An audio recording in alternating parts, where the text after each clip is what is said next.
పాలకొల్లు ప్రభుత్వ ఏరియా ఆసుపత్రి 50 పడకల స్థాయి నుంచి 100 పడకల స్థాయి పెంపుకు సంబంధించి కొత్త భవనంలో అవసరమైన సౌకర్యాలు, వివిధ విభాగాల ఏర్పాటు అంశాలపై ఆసుపత్రి వైద్యులు, ఇంజనీరింగ్ అధికారులతో పాలకొల్లు పట్టణంలోని మంత్రి కార్యాలయంలో మంత్రి నిమ్మల రామానాయుడు చర్చించారు.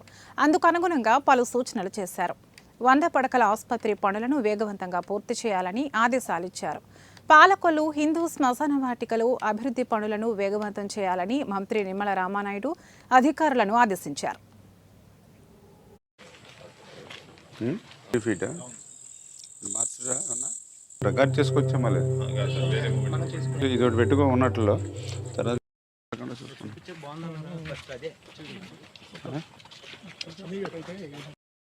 మళ్ళీ ఒకసారి పెయింటింగ్ వేసుకోండి. అది ఈ తవ్వేటప్పుడు మళ్ళీ అయితే వేతరి మనకి ఇది పెయింటింగ్ వేసేసి ఇప్పుడు వెళ్ళిపోవడం నాకైతే రోజు ఇది ఒక సెకండ్. ఇప్పుడు థర్డ్ రన్ జరుగుతుంది. సపోజ్ ఆ థర్డ్ రన్ ఇతనికి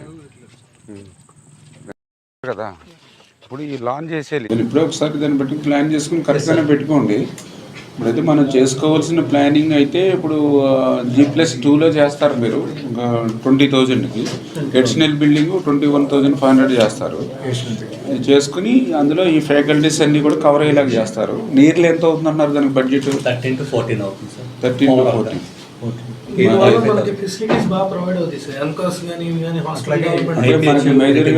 ఇప్పుడు ఉన్న దాంట్లో కాంపౌండ్ వాళ్ళు ఇది లేదు ఇప్పుడు ప్రెసెంట్.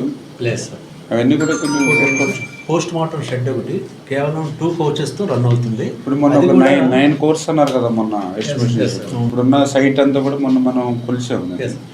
దాన్ని కూడా మళ్ళీ మనం ఎవరైతే కన్సల్టెన్సీ పెట్టుకున్నాం చూసుకుని ఏ ఏరియాలో పెట్టాలి, మళ్ళీ లుక్కి ఇబ్బంది లేకుండా, నెక్స్ట్ వాస్తు కూడా ఇబ్బంది లేకుండా చూసుకోవాలి. బాక్స్ పోస్ట్ మార్టంగా అప్గ్రేడ్ చేస్తూ దీంట్లో భాగంగానే అది కూడా మేము చేస్తాం.